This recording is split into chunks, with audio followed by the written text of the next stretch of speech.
Good evening, everyone. And on behalf of the American Center in Moscow, I'd like to thank you all for joining us on this Monday evening. My name is Amira Tlukhanova, and I'm a literary enthusiast from Moscow, Russia, who studied literature in Lincoln, Nebraska. And it's an immense pleasure for me to host the reading by a wonderful poet, Hélène Cardona.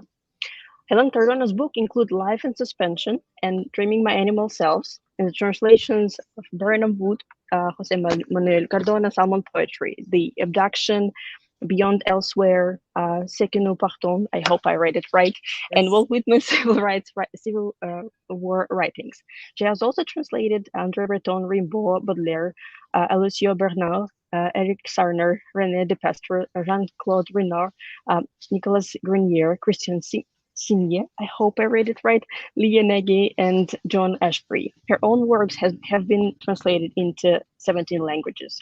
Hélène is a recipient of over 20 honors and awards, including the Independent Press Award, a Hemingway Grant, and Albertine and Face Foundation Grant. She holds an MA in American Literature from the Sorbonne, received fellowship from the Goethe-Institut and Universidad Internacional de Andalucía, worked as a translator and interpreter for the Canadian Embassy, and taught the Hamilton College and Loyola Maryland University. Publications include World Literature Today, Poetry International, Ebony, Washington Square Review, the London Magazine, and many, many others. Tonight, Hélène, welcome to the Meet the Poet, and it's a pleasure to have you. Tonight, Hélène is going to read her poems for us for about 30-40 minutes, and then we'll open up the floor for questions. Reading this biography, it's going to be amazing, and there is so much experience we can talk about, and I'm looking forward to that. But also, the audience can drop your questions in the chat, and I'll be happy to pose them to Hélène. Also, our team at AMC has dropped into social media a link to the poems that will be read tonight, accompanied by the side-by-side Russian translation, so you can read them along. And Hélène, welcome to Meet a Poet. Thank you very much. It's really a pleasure to be here. Thank you to the American Center in Moscow for having me, and I'm delighted. So I'm going to start with reading a poem called Woodwork. Woodwork. If I could gather all the sadness of the world, all the sadness inside me, into a gourd, I'd shake it once in a while and let it sing. Let it remind me of who I used to be, bless it for what it taught me, and stare at it lovingly for not seeping out of its container. This poem is dedicated to my mother, Kitty, who left many years ago, and it has an epigraph by E.E. Cummings. The epigraph goes, "For whatever we lose, like a you or a me, it's always ourselves we find in the sea." To Kitty, who loved the sea and Somerset Maugham. The angel who smells of my childhood, my mother, piano and oboe, whose face the icon reflects, auburn hair like a Modigliani, eyes the color of rain, light caught by surprise, whose presence the absence reveals, whose laughter burns snow, whose warm breath I breathed this morning as I woke, the scent of gardenias whispering, I never left you. And this is the poem Life in Suspension. It's the title poem of my collection, Life in Suspension. And it gives you a glimpse into my early life. Life in Suspension. Let me introduce myself. I'm the memory collector, your companion and spirit guide. Let's unwind the clock, peel the past. The reflections you give me conjure surrender from within. I throw into the fire the cauldron of resolutions. They burn into embers and flickers that evolve into butterflies, so they can revisit and reinvent who you are. Let the dance begin. I'm in my mother's womb in Paris. She's scared. I want to get out. I'm 3 years old in Terracina, Italy, sharing a room with 4 girls. My grandfather visits from Greece. He holds my brother on his lap and says, "A boy at last. I'm not impressed with girls." I'm 4 years old in Monte Carlo. My mother takes me to school. A pigeon poops on my scarf. She reassures. It brings good luck. I'm 5 years old in Carben, Germany. It's St. Nicholas Day, my birthday. Marie-Louise feeds me Lebkuchen, Stollen, and Pfeffernussen. They taste like heaven. I'm 6 years old in ballet class in Geneva, breaking my point shoes. The Russian master ingrains in me the correlation between pleasure and pain. I now know the two centers sit next to each other in the brain. I'm 7 years old in the Swiss Alps, making snowmen, skiing, hunting for Easter eggs. My mother laughs, then says, "Your father can't be left alone." I'm 8 years old in the Jura mountain, in love with my dog, playing chess with my dad. I'm ecstatic. I'm 9 years old. My grandmother takes me to the market in Tarragona to buy the bitter and pungent quince she craves. I'm 10 years old. My cousin drowns me in the beautiful blue waters of the Spanish Mediterranean because I threw sand at him. My head hits the hard bottom. All the air is gone from my lungs. My last thought is, no one knows I'm here. I'm 11 years old. My mother makes jam with apricots, strawberries, peaches, and plums. She's filled the house with the intoxicating scent of gardenias. My brother throws another temper tantrum. I'm 12 years old in math class, mad with laughter. I'm 13 years old. The music conservatory in Geneva is sheer magic, an enchanted world I inhabit alone, the key to my soul. My piano teacher has such faith in me. I'm 14 years old. Between worlds, my aunt married a fascist. He grabs my dad by the throat. It's the middle of the night. It's loud. I can't sleep. I'm 15 years old in northern Wales, riding a fabulous horse along stunning steep cliffs, racing him to full gallop in the bewitching Celtic wind, relinquishing cravings in the dust. I'm 16 years old, off to San Diego. My mother cries at the Paris airport.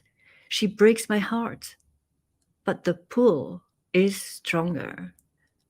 I'm learning to let go, trust the ripeness of the moment, that everything happens at the right time, to appreciate what I have. I'm connected to my bones, filled with the richness and texture of space, uplifted, vibrating, reverberating. I become the sound of Tibetan bells, echoing and hovering in the cosmos.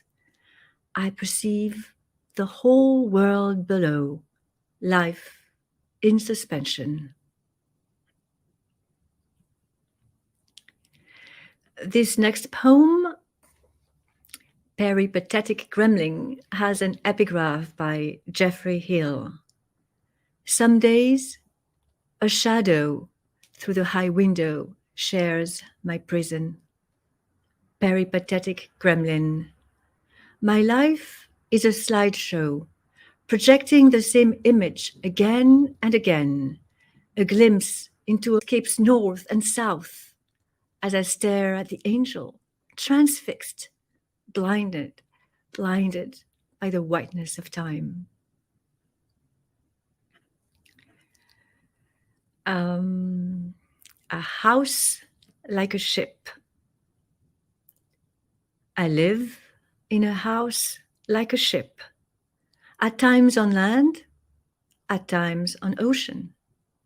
I will myself into existence, surrender, invite grace in. I heed the call of the siren. On the phantom ship, I don't know if I'm wave or cloud, undine or seagull. Lashed by winds, I cling to the mast. Few return from the journey. I now wear the memory of nothingness, a piece of white sail wrapped like second skin.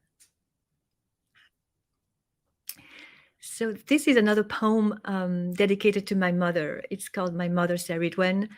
And like many of my poems come from dreams. And so this one, some of it came to me in a dream. And the goddess Saridwen came to me in a dream. She's a Celtic goddess. And I had never heard of her until she came to me in the dream. And then I had to look her up. And so this is the poem. My Mother Saridwen. The light on the icon. The way I see her in my dreams, the core of her at the edge of darkness, in a magic cauldron, always full, never exhausted, that brings her back to life, guided by a golden serpent, coiled in the shape of an egg, the world snake marshalling inner reserves, the seed of a new journey, a glimpse of a mysterious and elusive woman crowned with morning glories. This is how she lands on the page, slanted, looking out in space, integrated within me, save the blue sky across her face.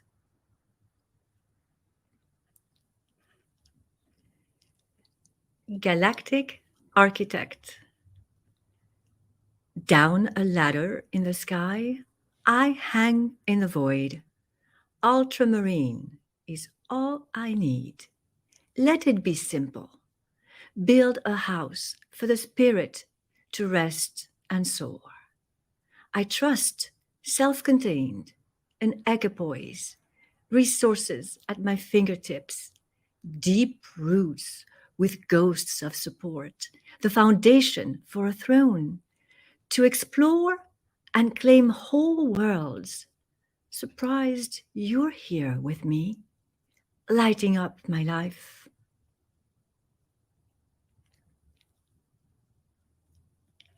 Twisting the Moon. So this is another poem dedicated to my mother, and this is the last trip we took together when she came to visit me in the United States, and we went to Maine together. And it has an epigraph by Hafiz. The poem is Twisting the Moon, and the epigraph is, now is the time to know that all you do is sacred. Twisting the Moon. We shared the coast of Maine in June. Hundreds of whales, lobster sandwiches, buttermilk pancakes, and a room in Bar Harbor with antique bathtub. They're now a cloister of shadows loved, goldsmith of the music of time. She left when circumstances met. I dream of offering her strawberries on sacred moons, healed by the beauty of memories, ready to start over, as if knowing nothing. Eagle. Now, this poem is dedicated to my partner, John Fitzgerald, who is himself a beautiful poet. Eagle. On the wall of time to come, a window appears. I open it, let angels in. The vortex in his eye spins me out of myself. Infinity, held in blue iris, closes around me, snatches me in eagle form, reawakens old scars, swallows space and love, dissolves into divine silence. The universe cannot resist a poet like him.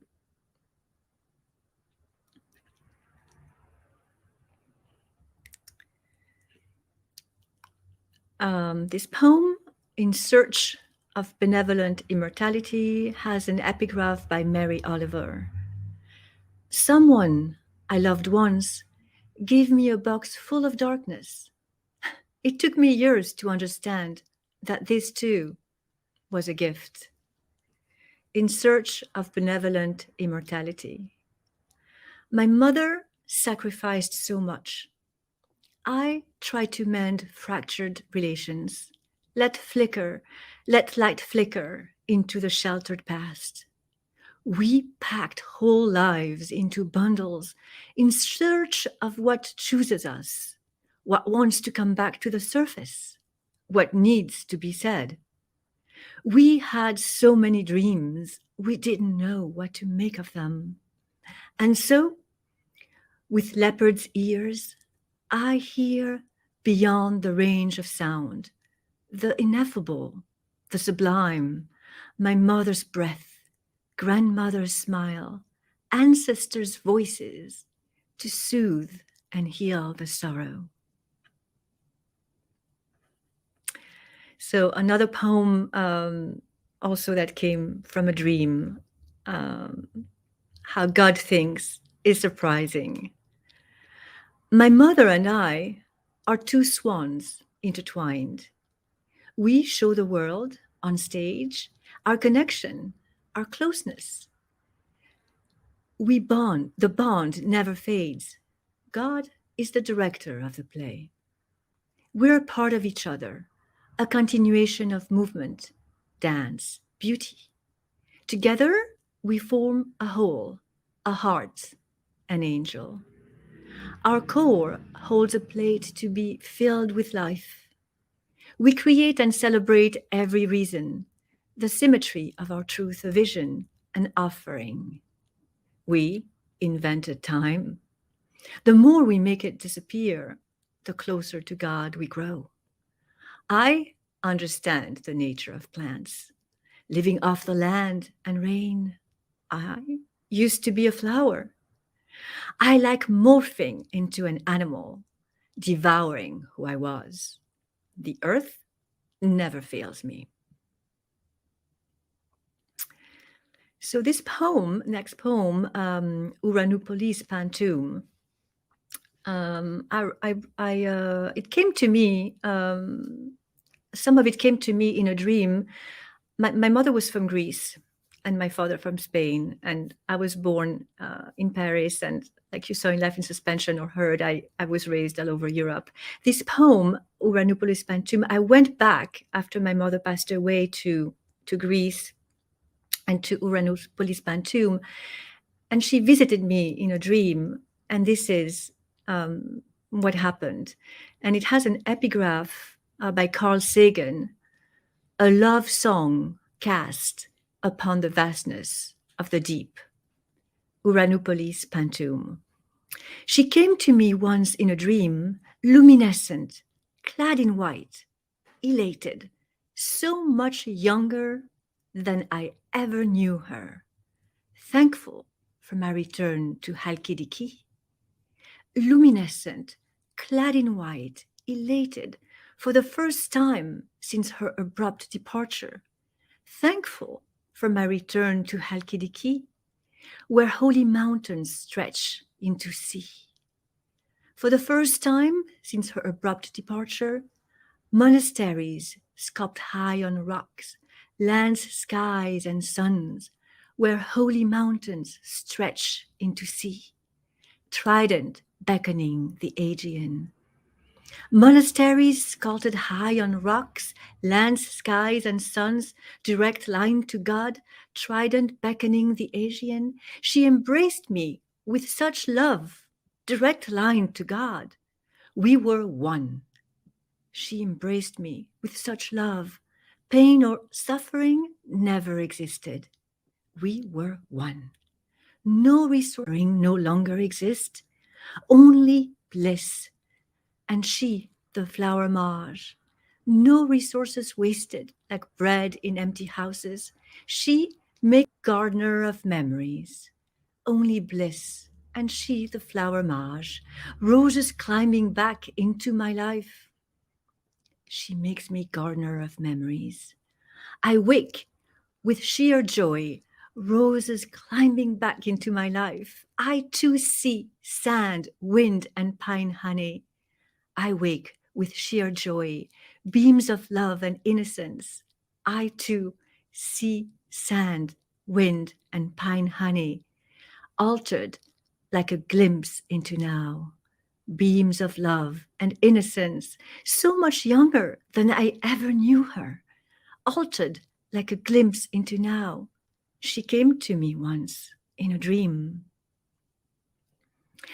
I wanted to mention that this poem is a pantoum. It has a form where the second and fourth lines repeat in the next stanza as the first and third line. And so it creates this pattern, and it can bring a bit of a haunting effect to the poem.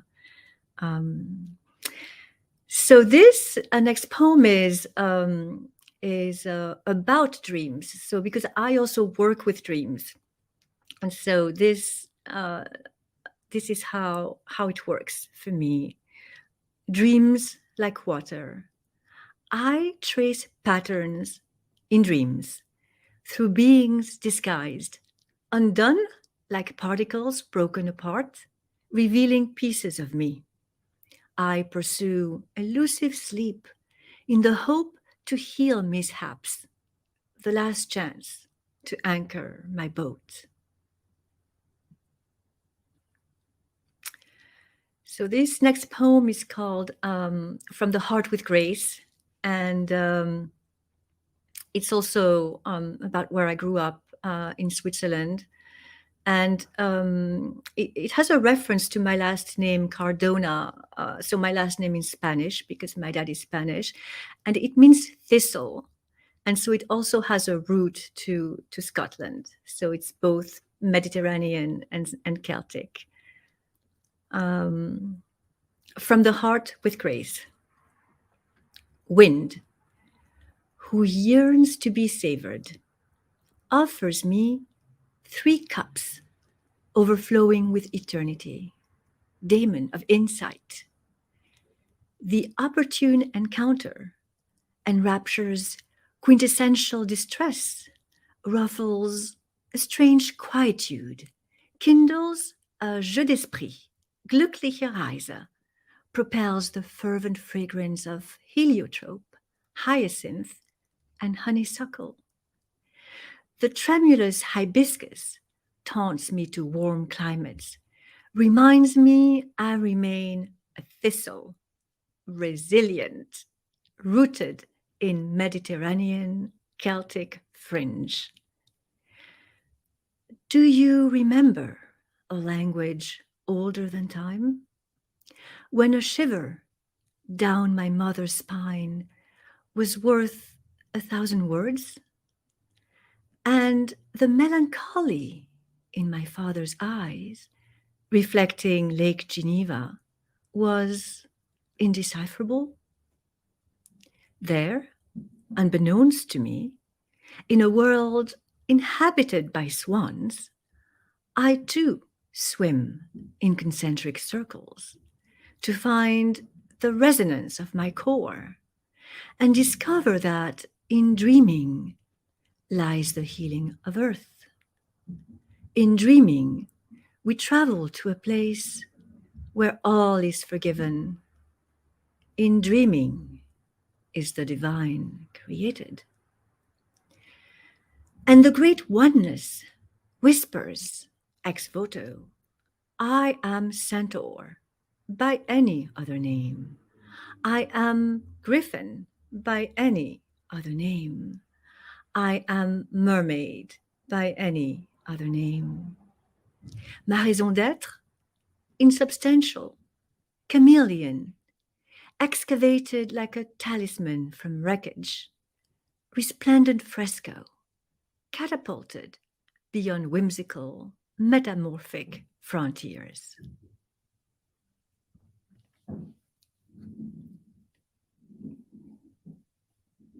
So, this next poem came about from a conversation I had with my partner, John, the poet, John Fitzgerald.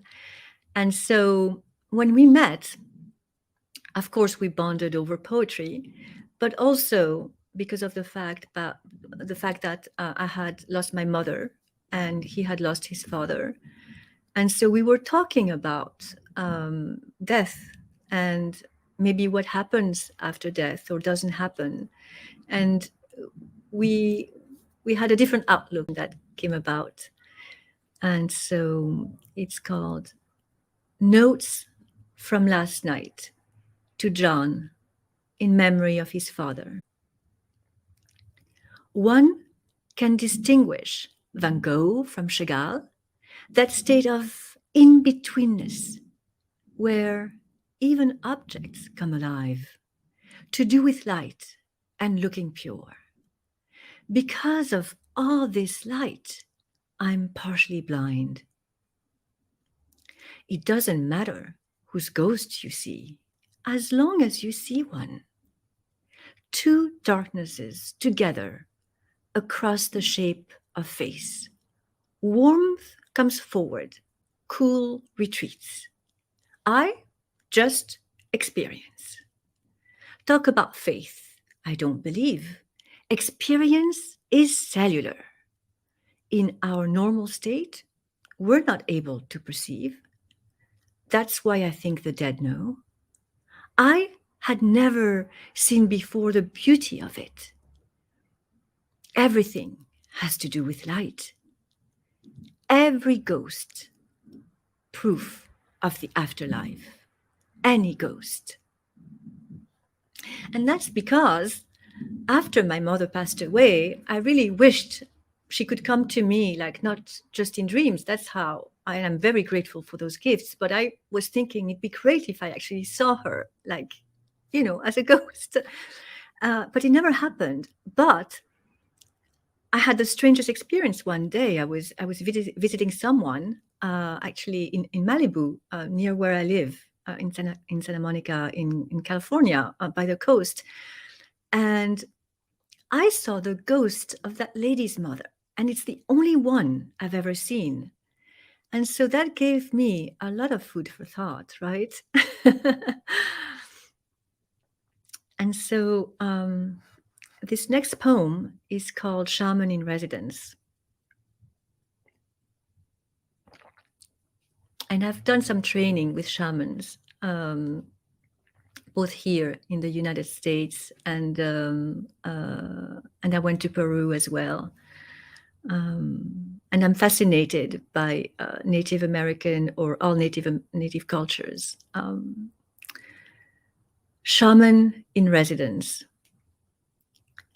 Halfway through the journey, she finds herself inside the whale, confined to mull her condition over. What led this far? What lies behind the baleen? What passageway to heed? Memories transpire on the edge of iodine. Girl on a swing? Deep blueness of lover's embrace? Horses catching fish? Till ocean expels her on the shore. Diamond pane, weapon and jewel, sea glass licked by the sun. The way land greets her, she enters this sacred place called winter, elusive epiphany, with a different face, liquid language. She seeps into sand in search of treasures. So this next poem, Pathway to Gifts, has an epigraph by H.D. When my soul turned round, perceiving the other side of everything. Pathway to Gifts. Whispers wake me. I return home, behind a procession of swans, to an island in the heart of Paris. On the cliffs, where the wild ones come to show themselves, I sing this whistling song. Look at the other side of the world, as if a deck of cards spread out to peek under and flip over for a glimpse of the hidden side. The dream opens forgotten realms of creation. I think that's what time is. Night Messenger. So this next poem, it's the first time that music came to me in a dream, except I couldn't recreate it, upon waking. But several of these poems also are a bit of a mix between fairy tales, right, and dreams. Night Messenger. I wake in a meadow, braided with wild grasses and flowers. Notes of music drift from a harp. A penguin is running. I follow to the river. He lays on a leaf, lets the current carry him, and says, "This stream is your life. Instead of watching from the meadow, flow with its rhythm." Guided by Scottish pipes, I reach the gate between my past and the waterway. Like the penguin, I lay on a leaf, let the river transport me, knowing I've entered another world. The Magician. So some of this poem came after I had an acupuncture session. It was like a meditation, basically, where you enter a state where you're in between worlds. The Magician. Good night. The mellifluous whisper catches me like a vine, wraps itself around my will. I stare at violet eyes, unanswered prayer, key to the music room. I slip out of mind, sucked into the flower fairy. I become a dream. The snow-capped mountains blend into clouds, brushed by wind like whitened sand, haunted Indian landscape, hypnotic soothsayer, all the faces buried there, sculpted alive, shape-shifting, urging me, remember who you are, step outside of time, choose to feed the white wolf. I lie in darkness, engulfed by angels' music, intoxicated with lavender. All is light and legend. I sink deeper, circle higher, until I don't exist. Inside tears, after rain, dawn arises. Rays of light flood my wings. Mist and pain dissolve. I burst into joy, melting down all expectations. Strange and unusual, every circumstance. The magician home, I know my structure remains intact and refuses to budge. Thank everything and everyone, I'm still here. The devil's so sweet, I welcome change. The clock untangled at the bottom of the dry slope. Cobra, wolf, and coyote greet me. I'm reborn into a Peruvian horse.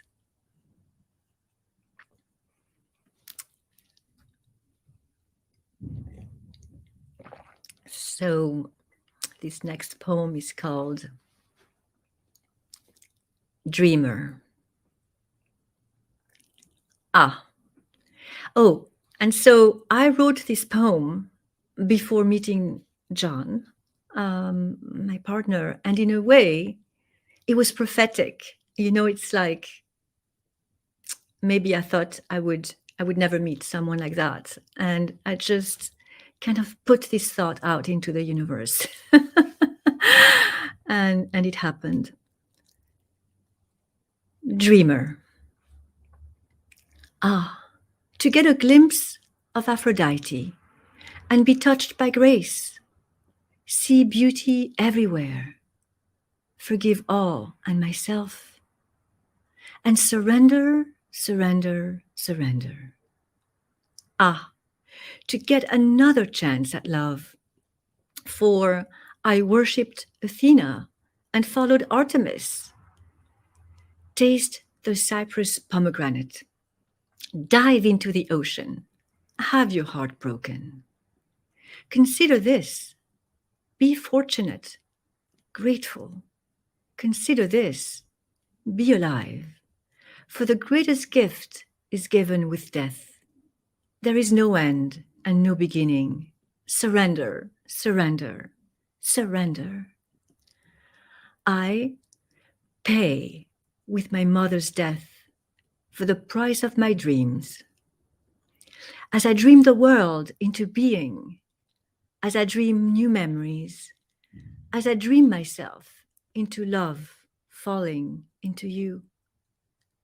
Ah, to let Aphrodite guide you to the great spirit who proclaims again and again, mountains am I, rivers am I, wind, sand, and rain am I, moon, sun, and stars am I. Her voice will not be silenced, for it is formidable and echoes those of all beloved. It is her privilege to serve you, for life seeks beauty and complexity. Will you perceive with the eyes of the heart? Heed the call of the jaguar and hummingbird? Let the wheel of time absorb you.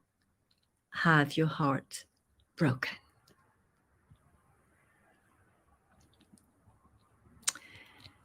And this is the last poem I'm reading today. And again, it's also, some of it came to me in a dream. And sometimes I incorporate different languages in my poems, and sometimes images that just are different, have different meanings in different languages than in English, but I still use it. So it's called Spellbound. Fall asleep at the lake tonight. No boundaries, like a fairy. I am the eagle song, a calling, light defying gravity. Someone to steal horses with, a case of mistaken identity. Tears transforming into fish in the air, a force that propels forward, proclaims who I am with a passport from God, her will an explosion, with bullets for words.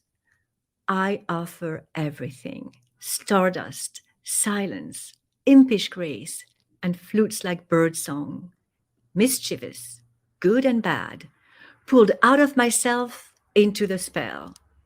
I ask the unthinkable. I move so fast, breathless, delicate craftsmanship. I walk on all fours, elongated, neither human nor animal, a creature you only see in magic. Thank you. Thank you, Hélène, for giving us the opportunity to hear you reading tonight.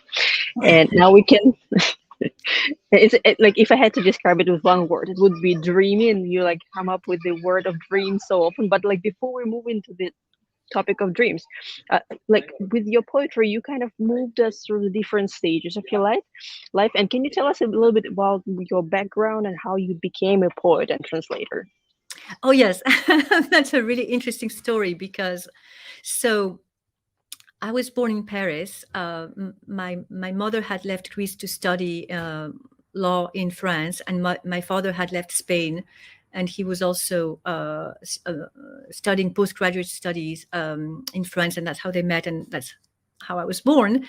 And right away we moved to Switzerland, to Geneva, and we lived in Geneva and then outside of Geneva, just at the foot of the mountains.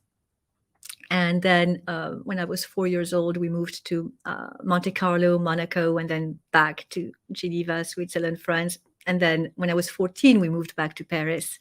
And I also moved on my own. I went to study in Germany, lived and studied in Germany, and lived and studied in Spain as well, and in Cambridge, England as well.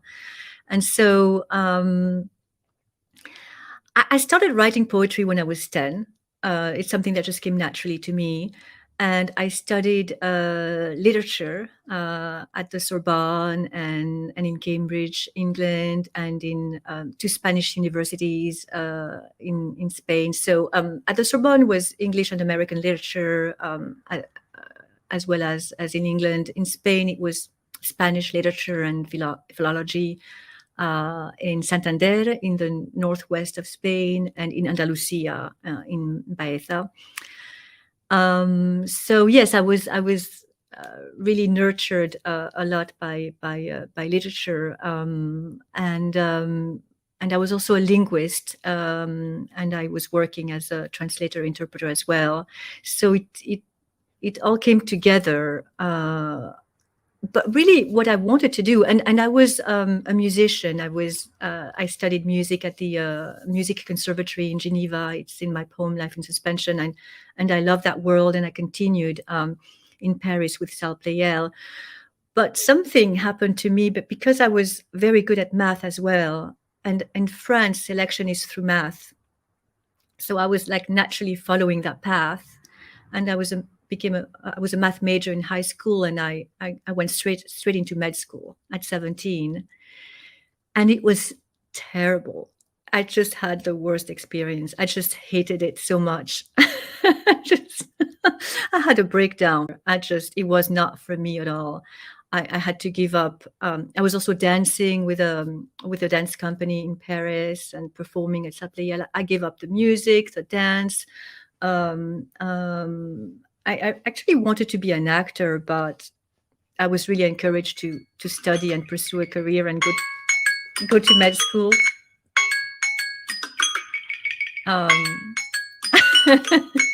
We have a musician on some call. Is it coming from? I don't know where it's coming from. It's not me. Me neither. I don't think it's coming from here. That's so odd. Is it going to stop, or do we continue with it? I think it's some. Yeah. Should I close and restart? I think it's probably maybe some social media or some website that you have open. No, I have nothing open. Oh, yeah. Does the sound just disappeared? Should I close and rejoin? I think there must be some tab open. Okay. Sorry. You know what it is? I am so sorry. It was coming from me. I had put the timer to end the reading by 40 minutes, and when it ended, it made this sound, and it was the first time I was using the timer, so I didn't know it was going to do that. Because I have no other. All right. Now we know we are on time, so that's the most important. Yeah. So it was set for 40 minutes. So yeah, and so what happened? I really wanted to pursue acting, which is like something I discovered once when we were in school. One day when I was 10, they stopped the original programming, and they introduced like acting classes, theater, and I loved it. And then we resumed to the normal scheduling of classes, and it kind of lay dormant. But when I got out of med school, I just thought I really want to do what I love to do, and I should be doing that. But I still wanted to study, so I pursued these studies. I got a master's in American literature and everything. But then I really wanted to be able to have the life I wanted to have, because I wrote my master's on Henry James, and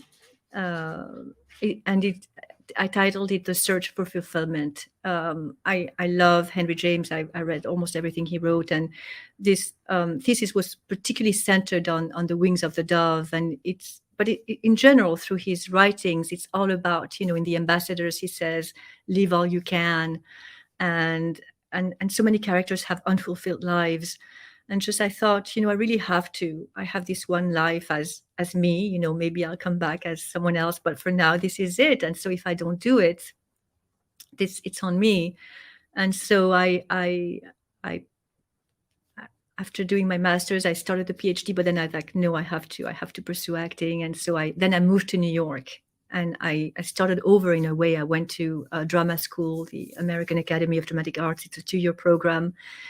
But I was writing, all along. I kept writing poetry.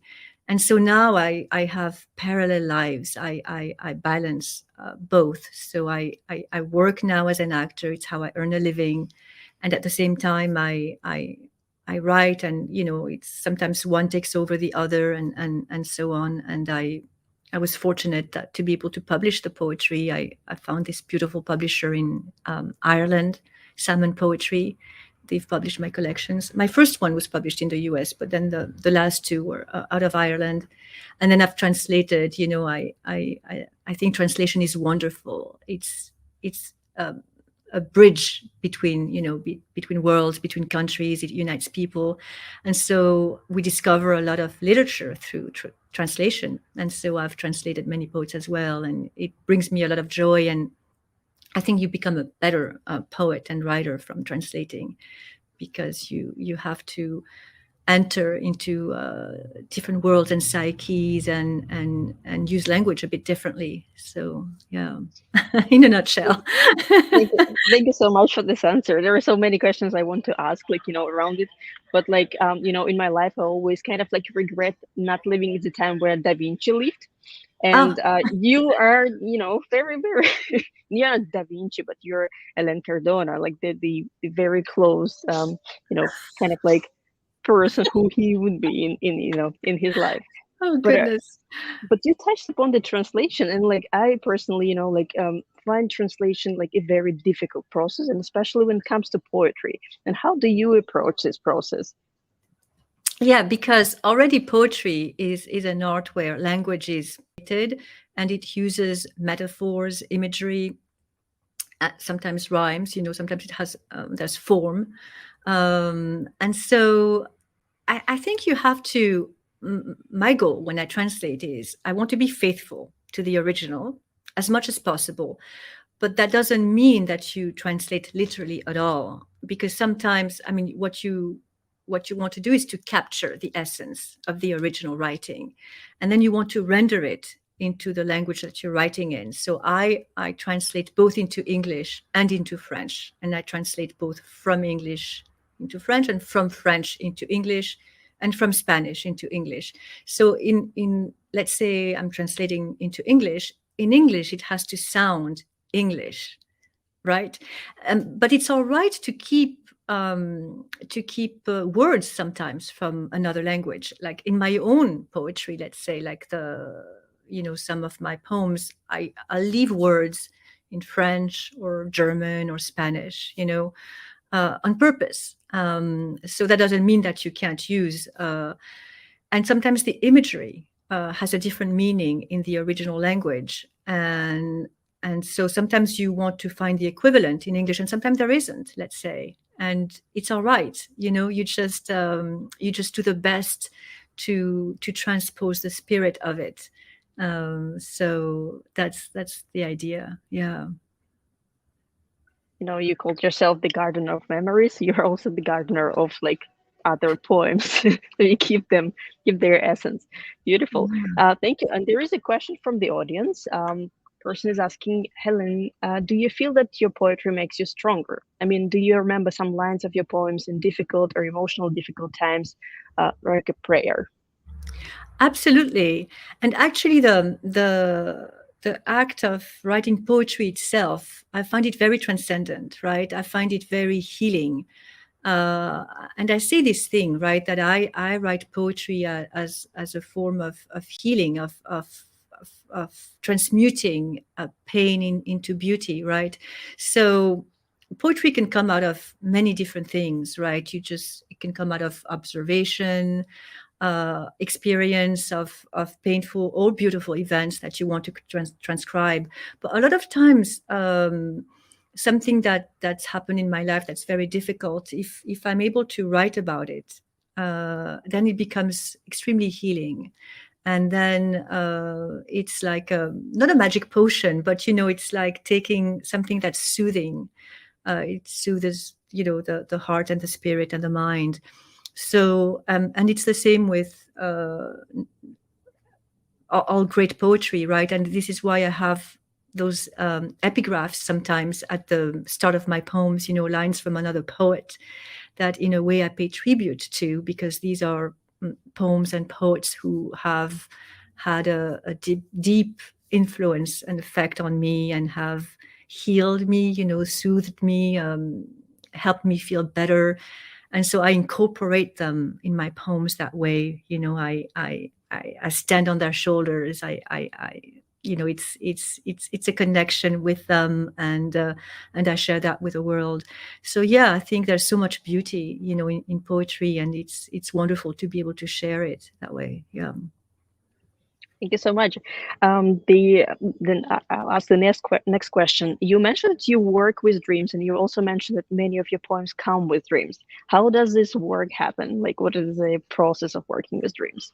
It's really interesting how this happened, and how this came to me. I was studying in New York with this wonderful, fantastic, magical acting coach. Her name is Sandra Seacat, and she just recently passed away. And she's the one who introduced me to the dream work. She and that was for acting purposes originally, right? And so the idea is to type, like, the idea is that we have the answers to most things, maybe not everything, but to a lot of things. We have the answers, and to search within, to dig within ourselves, right? Our subconscious knows. If we find a way to tap into it and to listen to it. So the idea was to work on a character as an actor, to find something that we may not be conscious about. And so I would write a letter to my inner self before going to bed. Dear inner self, if it is your will, because you may or you may not have really permission to know what you're asking for. Just because you want to know doesn't mean that you're going to find out, right? Let's say you want to know what the winning lotto tickets numbers are. Maybe you're not meant to know that, right? But this is geared specifically to a purpose, a question you have. And it doesn't have to be, let's say, about acting necessarily, but that's how it started, about anything in your life. So, dear inner self, if it is your will, please give me a dream tonight that tells me, and you ask the question. And so about a character that you're working on. And the first time I did it, it was very interesting, because what happened in the dream was this historical figure, Marguerite de Valois, from French medieval history, came. And I was wondering how she was related to the character from the play that I was working on. But Marguerite is also a flower, it's a daisy. And so I used the flower during the scene, and I kept plucking the petals, and it gave me something to do when I performed that scene. That was really magical. And so this is how the use of dreams first came to me, but you can use it to, find answers to really anything in your life. It's like working with, having a relationship with your inner self, right? And with the universe, because the universe will respond to you. And so sometimes dreams will come spontaneously, right? I mean, without you asking for one. And that's incredibly magical when it happens. Like I try to remember them. It's not always easy to remember them, especially, like you have to stay in a focused state, like right away, and take notes.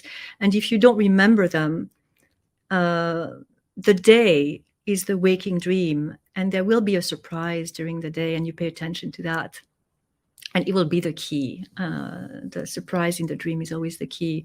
So that's how it started, through the acting, and because everything is connected anyway, and everything you do feeds everything else you do.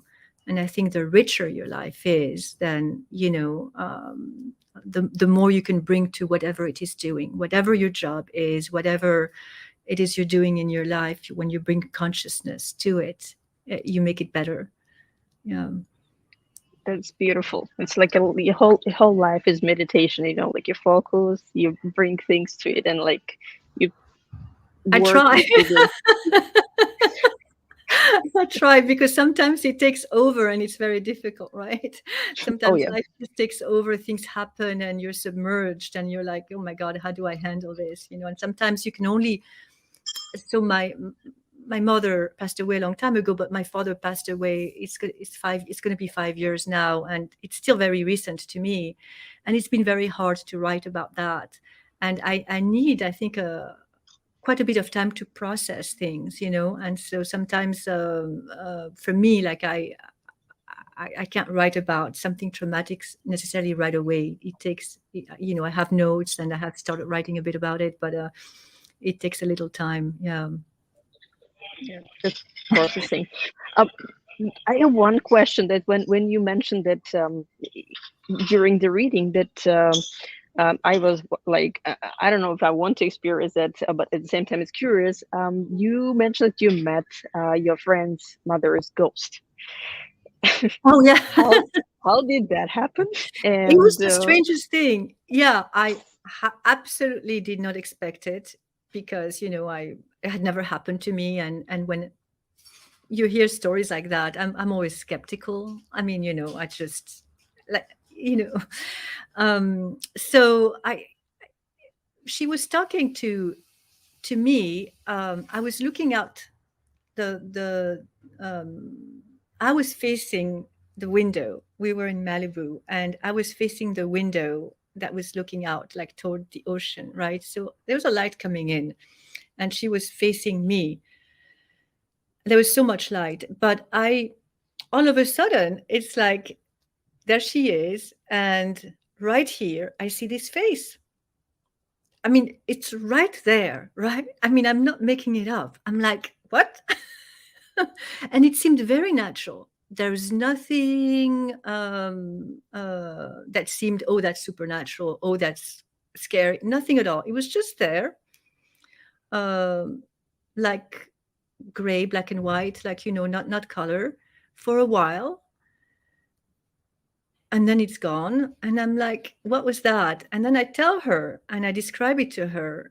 And she goes and she says to me, that was her mother. And, you know, it just gives you food for thought, because, like I said, it's really hard to know what's not tangible, you know. But for me, that was really something that, how do you have a rational explanation for it, right? But I saw it. It's the only time it's ever happened. But I saw what one would call mind-blowing. a ghost, a visitor. Yeah. That's mind-blowing. And now, There is one. why would she Sorry? appear to someone like me who doesn't know her at all, as opposed to one of her own family members? But that's how it happened, you know. Maybe because you stayed open to that. Like you mentioned that you're kind of like open to all the experiences, and that's just like, this one is ready. So there is one more question from the audience. And actually I had the same question, but like, thank you, the person from the audience. You grew up in a very multicultural environment, and how did it influence your writing? Oh yes, so yes, I grew up hearing and speaking several languages, right? So French was my first language. We spoke French at home because we lived in France and Switzerland. My dad being Spanish, we spoke Spanish as well. So I spoke Spanish at home before I studied it. And my grandparents lived in Tarragona in Spain, in Catalonia. And so I would visit them, like when I was a child and teenager, like half the summer I would spend with them, right? And I started visiting them, spending time with them, I think since I was 6 or something like that. So I was imbued with French, Swiss, Spanish, Greek cultures. You know, my mother being from Greece, we also used to go to Greece, and she taught me Greek at home. So I used to know it really well, better than now, because she taught it to me, and she taught me how to write it and read it. And now I know a little bit of Greek, but not like I used to. So it was very international. It was a bit unusual, and because my dad also worked for the United Nations, both in Geneva and in Paris, but also in Vienna and in other countries.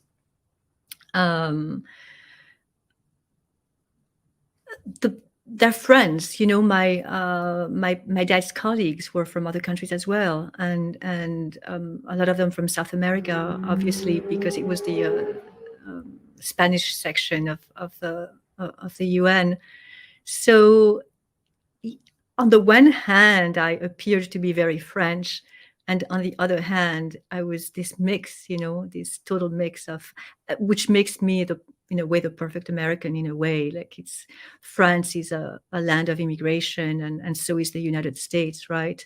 So I came here, and I felt it was. I mean, the first time I came to the US, I was just blown away by the hugeness, the vastness of it, right? And there was so much space, and it felt there was so much opening as well.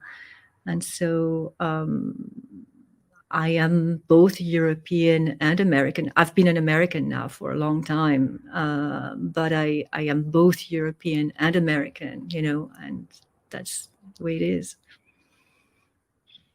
And I'll ask the last quick question, which we normally finish up with.